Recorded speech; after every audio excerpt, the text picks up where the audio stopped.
Hello and welcome to Behind the Lines. I'm Diane Dayton. Today we're going to talk about what's known as athletic theater. And you say, well, what is that? Well, we're going to find out. It's Three Legacies Wrestling. And with us right now we have Meg Eaton, her real name. In the ring, it's Zoe Cannon. Thanks for being here. Thank you for having me. We also have Jesus Rodriguez. In the ring, it's Ricardo Rodriguez. Thank you for being here. Thank you for having us. We're excited to be here. Well, this is going to be such an interesting topic today because there are misconceptions, and what you're doing is making a big positive impact into the community in different ways. So let's talk about that too. First of all, this was founded in September of 2022. It was you and Chris Dreisbach, right? Yes, it was Christopher Dreisbach, who's my business partner in all of this. And it's been an amazing journey for the last year and a half.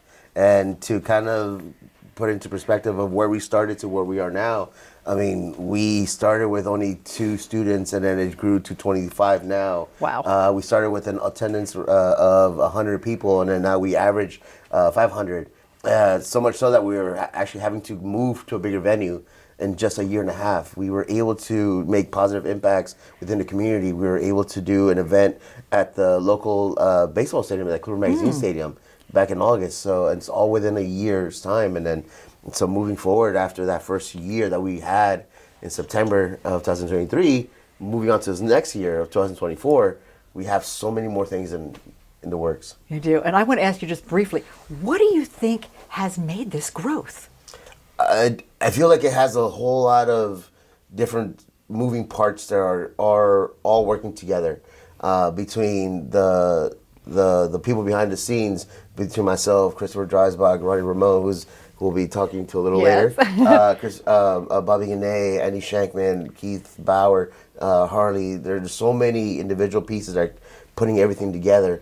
And we all have our different tasks and our different roles that we all play very well. And then we're able to connect with individual people on the outside. Having a community that's supporting us is very crucial to this. So we have to also give back to them, because they have given us so much love and support that it's only fair for us to give it back to them. So we're all helping each other out, and also the individual students are also putting the effort in, because we're all trying to live a dream that I was very thankful to live at one point. Well, let's do a little bit of your background so we know. Absolutely. We'll also find out more about your background too. Well, this is only one of 3 that you brought along. So your background is as a wrestler and announcing. Tell us about that. I have been in the professional wrestling industry for the last 17 years, going on 18 now.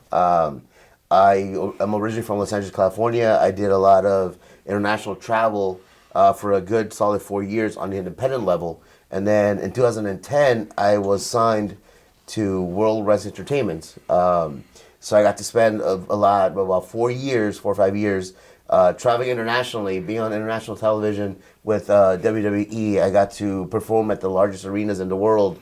We had merchandising. We had so much going on for us.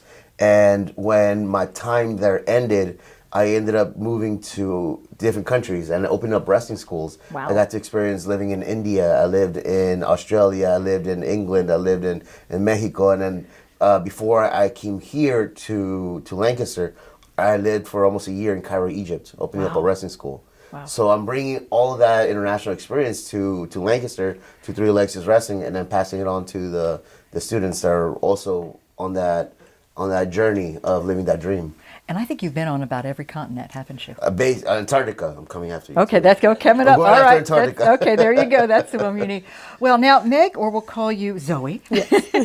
How did you get involved in wrestling? Well, I've always liked it. Okay. Watched it when I was a kid, but I don't have any sort of an athletic background because I did band forever. Okay. I one day I said, I've always wanted to do this. I might as well try it out. Okay. So I contacted Three Legacies and said who I was and that I really wanted to try. And he said, yeah, sure, come on down. We're just starting up. So I went down and I've been there ever since. Okay. So how long has that been then? I joined them the beginning of October of 22. So they were already open a month. Okay. All right. So how difficult was this for you to learn? Extremely. Okay. All right. What was the hardest part? going through the mental barriers, if anything, of just keep going, because you can learn how to do so many moves and exercises, and just showing up every day is the key to it all. Because once you start getting into that pattern of, no, I don't want to go today, nah, maybe I'll go the next day, I don't think so, it creates a snowball effect. But you get so much love and support over there. So. There are a lot of life lessons there too, aren't there? A ton. Yeah. So tell me about physically how that affected you, because that, I'm sure you've had some workouts and it's exhausting in there. Well, when I started, I was well over 200 pounds. And No. Yes. I was just living life on my terms, and it wasn't working out as well as I had hoped. Finally, I showed up, I started working out, I started eating better, I started taking care of myself in many different ways. And so far, I've lost about 70 pounds, but I've been grinding. You just got to keep going. Wow. But some workouts are really tough. You know that's really inspiring, tough. right? That's inspiring to those of us that are listening. So you brought your son along today. Yes. So tell me what he thinks about mom wrestling. He's not a fan of mine. No, he loves to cheer for everyone else at the school. He loves to go to shows and see the entire production. He wants to be a wrestler. He has a mean right hook, but he's good. He also learns the basics behind the scenes of camaraderie and working together, and when someone's had enough and things like that. So it's even more life lessons for him. Have you had any pushback from anybody about doing this?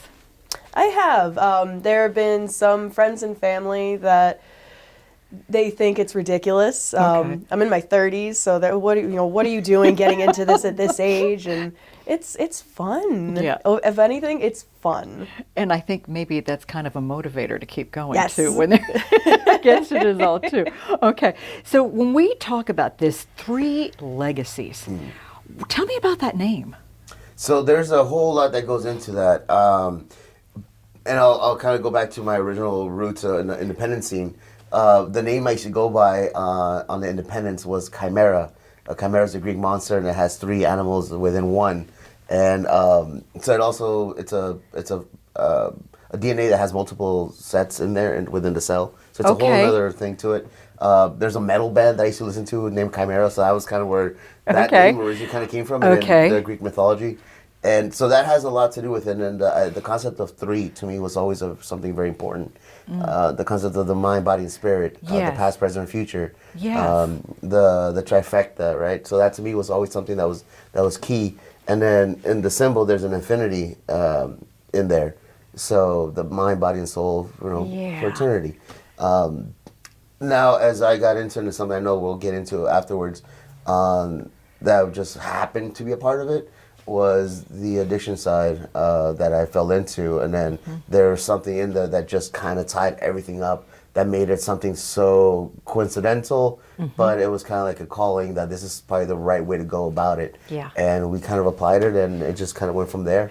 Yeah, and that's how you and Chris had met too, and that's a big part of all of this. But I do have a question I've got to ask Zoe, or Meg, of course. This is labeled as family entertainment. Yes. Okay. So for those that are watching going, yeah, right. What would you say? How is this family entertainment? Because you have a son and, this is what you're doing. Yes. So compare Three Legacies compared to some of the other companies that are out there. None is really better than the other. We're just different flavors. We don't do really any, if we can avoid it, any bloodshed. There's no glass breaking. There's no actual violence, if you will. Right. We are still performing. We are still doing athletic acts. We're doing multiple different things. We're telling stories. But we make it so that way any viewer from 1 year old to 100 years old can still enjoy what they're watching. Yeah. Maybe enjoy one wrestler over another. Okay. It's meant to bring people together, not tear people apart. Right. Is the way I like to think of it. Well, I went to see one back in Yeah, November, back in and November. I was seeing people yelling and screaming and getting all excited about this too. So yeah, people really do get into this. So thanks for sharing your input from the inside the ring too. So briefly, before we go to break, let's talk about the Blueprints for Addiction Recovery. It's, boy, you're doing changes of perception for Absolutely. addiction disorders. And that's what brought you and Chris together. So after I left WWE, after I had that lifestyle for so long of, as we would typically put it, the rock and roll lifestyle, right? Right. When I left WWE and I was kind of on my own, I had all the time and I had the financial means to not do anything. And the boredom sometimes kind of kicked in. Yeah. The idea that that red light was no longer on, that I was not in front of an audience, so I had to supplement that adrenaline with something else. So in my case, it was alcohol. So I went down this path for several years. And then when COVID was around, that didn't do me any favors. And I know there's a lot of folks that had that same issue because there was no work, there was nothing going on. And I mean, all we had to do was, supplement that feeling of something with, in my case, alcohol, other people, drugs or whatever it maybe have been, right? So I ended up reaching out and I contacted Chris and we got together. He brought me up here. I ended up doing my rehab at Blueprints for Addiction Recovery. During that time frame, we were talking, and then I had mentioned to him that I had opened up schools for all over the place, and then he basically just says, "Well, why don't you just open up your own?" Okay. We got together, we put this together, and then it's just been since a thing. We also have a separate program that we have started doing. It's called Night of Recovery, where we are able to go and Yes. speak. Yeah. Not just myself, but Chris, other fellow WWE or wrestling stars that fell through a similar story, Right. and we're able to educate people on what addiction is. That sometimes it's something that we just lose grip of, and kind of educating people too as far as how we can deal with it and how we can help somebody in need. Absolutely. How can we not give up on somebody that's they're just lost within that little bit of the addiction and be able to pull them out, because That's huge. recovery is possible. It is. And It when is. people say that people don't change, I dare them to look at somebody who's in long-term recovery. Yep, absolutely. And that's making a huge difference Absolutely. with what you're doing. We've got to take a brief pause. When we come back, we're going to bring Ronnie up here and get more. Stay with us. You're watching Lancaster Community TV, LCTV 66. Welcome back to Behind the Lines, and we are talking about Three Legacies Wrestling. We're talking about what's known as athletic theater. And we are with, still again, we've got Jesus Rodriguez, Ricardo Rodriguez in the ring. He's also co-owner and a wrestler. It's Three Legacies Wrestling. Ronnie Ramon is joining us. He's marketing and media relations. And Ronnie, people know you from radio around here. They know you from Barnstormers, and now you're doing this. How did you get involved with this? Well, it's a funny story, Diane. I'm sure. So I'm a lifelong professional wrestling fan. My two loves growing up were music and professional wrestling. And so being able to make a career out of radio broadcasting was thrilling, because I was the kid who used to record all the songs off the radio and then practice being Casey Kasem and, introducing all of those. So it was a thrill to be able to do that. I truly never thought that I'd have an opportunity to become involved in professional wrestling. The closest I ever got was in high school. I was class president of my class at McCaskey High School, and most people will tell you that remember me from back in the day, "Oh, you're the guy that brought Jello wrestling to McCaskey" as a fundraiser to help offset the cost of prom, and it was a huge hit. And so I thought, well, maybe someday I could be involved in some capacity. Yeah. And as luck would have it, after my radio career, I started working with the Barnstormers, and one day Jesus and Chris Dreisbach showed up as part of a group that was going to put on a wrestling show at the baseball stadium, and I was fanboying for a little bit. It was thrilling, and so they were involved in the first show, and I thought, I think we're onto something here. Yeah. And so when the opportunity presented itself to be a part of what they were doing with Three Legacies Wrestling, I jumped on board. It was an opportunity. Yeah. Wow. This has been exciting for you. It's kind of like a dream come true. That young boy. It is. You had, it right? is. I'm fanboying right now, just sitting next to exactly. him. I know. I know. Well, this has really become an exciting thing for the community to do. You've seen it grow. We were just talking about that. And the fact that it's tied in with doing such good work and changing misconceptions on so many different levels. Oh, for sure. You see that. And I know you talk to people about it too. What have they said? Yeah, all the time. And in fact, when I started, both Jesus and Chris said to me, one of the most important parts for us is community, and sort of how we've integrated that is we work with businesses in the community that are willing to underwrite cost of tickets for us to invite community groups to be a part of the shows. And my first experience with that was back in August when we were at Clipper Magazine Stadium, and we had a fair number of groups that were represented there. And so that's important to us, and especially now that we're moving to a larger space, we want to invite more groups to be a part of it. And in some cases, it's families that wouldn't otherwise have an opportunity to experience a show like this. So, it's a real important part. So the new venue where we can find you is where? It's Pusilla Gym at my other alma mater, other than McCaskey, which is Millersville University. And so we're excited to be a part of that. And they've really embraced what we're doing. In fact, we're working with a lot of different departments there. I was a communications broadcasting major, and we found a way to work with the broadcast department, with the public relations department, and we're going to have students be a part of our productions. Okay. Wow, that's a great tie-in. That's so perfect. Let's get back to talking about some of those misconceptions. Sure. Because we know they're there. So go ahead and take it wherever you want to, Jesus. So, I mean, when it comes to professional wrestling, there is that misconception that it's gory, it's bloody, it's all that. And while there is that demographic, there is that fan base when it comes to that, that does happen. We catered more so to the families. So people of all ages can kind of come around, kids and parents and grandparents, they can all come together. And what happens with that is amazing because they build memories with their loved ones. I can't tell you how many times we've had people that bring their kids and the parents may be a little hesitant, but then the show happens and they're the ones that are even louder than the kids.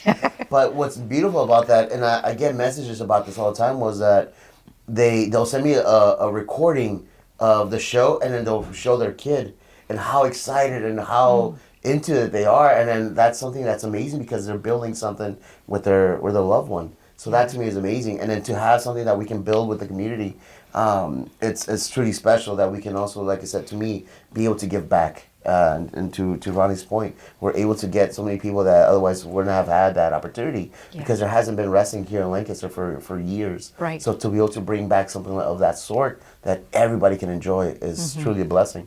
And I think the fact that you're tying in with addiction misconceptions as well, I think is really important. And that's always addressed to address that now for us as well. So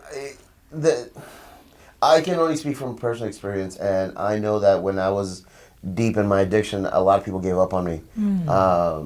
Nobody knew how to deal with me. Because there was a stigma too on my end as well, where I didn't know help was a possibility. I didn't know that I could have reached out to somebody. I thought I was battling all these demons on my own and nobody understood me. Whereas now that I'm a part of this and I've been through this process, I know that there is help, that all I have to do sometimes is just reach out.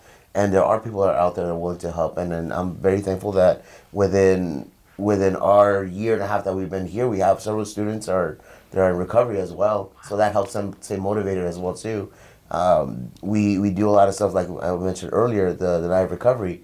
So that's its main purpose is to educate people about what this is and that there is help, that there is a possibility to come out on the other end on a positive note and become a functioning member of society again. Absolutely. Because when I was in my addiction, I thought that was it. I was giving up because I didn't have, at least in my mind, I didn't have anybody that wanted to help me out, that everybody was just giving up on me. Yeah. But when I look back at it, there were so many people that were trying to help me out, and I just didn't see it because I didn't think that was a possibility. Yeah. The night of recovery, is that held the same place, same time every year, or how does that work, Ronnie? Yeah, so our night of recovery is kind of a ongoing event that we do a couple of times a year, and what we've done locally here is we've tied it in to one of the big wrestling shows. We had one in August of last year, the night before we were at Clipper Magazine Stadium. We have a second big show that we've added this year at the Lancaster County Convention Center at the end of March. And so the night before that, we're going to do a night of recovery. This one's going to be a little different though. Typically we invite anybody from the general public to come out and be in the audience and be a part of this. But for the first time ever, we're actually going to do it inside Lancaster County Prison. For the inmates. Okay. Okay. Wow. So that'll All be a right. great opportunity, and some of the wrestlers who we'll be bringing in for that show in March, who are also in long-term recovery themselves, will be speaking that night and sharing their experiences. Wow. That's great. I've asked you about misconceptions. What do we need to know that we haven't talked about? What else do you want to share? That there is help available. There is a stigma, especially as myself, a man, Latino man, that we don't ask for help. We kind of suppress everything. Asking for help is a sign of weakness, and it's not. Asking for help is actually a sign of strength, that we're able to kind of put ourselves in a vulnerable state, which is very scary. And I know that because I still, to this point, sometimes struggle with that, of putting myself in that state of being vulnerable. But it is possible. We can get this. We can beat this. We can beat this. We can move forward, and we can gain back everything that we lost in our addiction. But it is possible to get help. Yeah.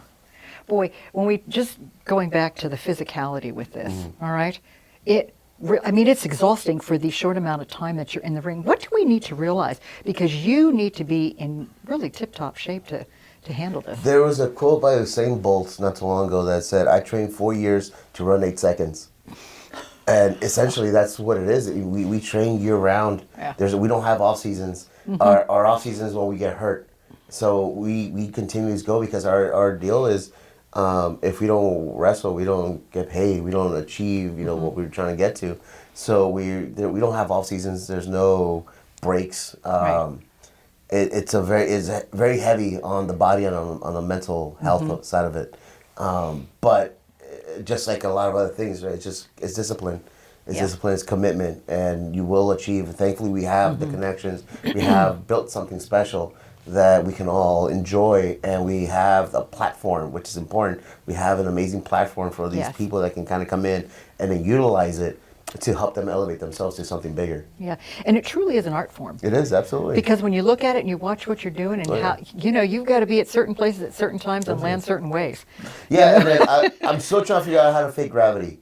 So if I can figure that out, I'll let you know. But I don't know how to do that yet.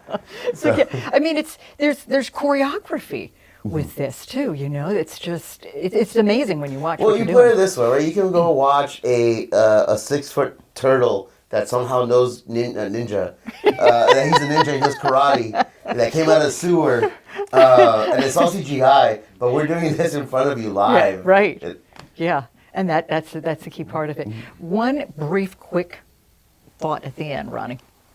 Well, just listening to him talking about the performers, I just wanted to add that there's a soap opera element to this too. And I know that Meg touched on it a little while ago about storytelling. And so that is an intriguing way to bring people into our shows, is because, sometimes we leave you with a cliffhanger and you've got to come back to find out how that's resolved. But between that and the acrobatics and just the athleticism, I mean, it's just thrilling how far professional wrestling has come from where it was even when I was a kid, where it was very cartoonish, but the wrestlers maybe had 1 or 2 moves and that was it. But now it's just, it's captivating. Is there a website to go to find out information? Yeah, absolutely. You can always go to our Facebook, Okay. 3 Legacies Wrestling, or you can go to our website at www.3legacieswrestling.com. Oh, I'm glad you could make it easy. Okay. Thank you so much for being here. And thank you for giving us information, helping dispel, some of the misconceptions, and letting us know about some family entertainment that we can attend here in Lancaster. Thank you for joining us today, too. I'm Diane Dayton with Behind the Lines, reminding you to look behind the lines. You might be surprised what you find.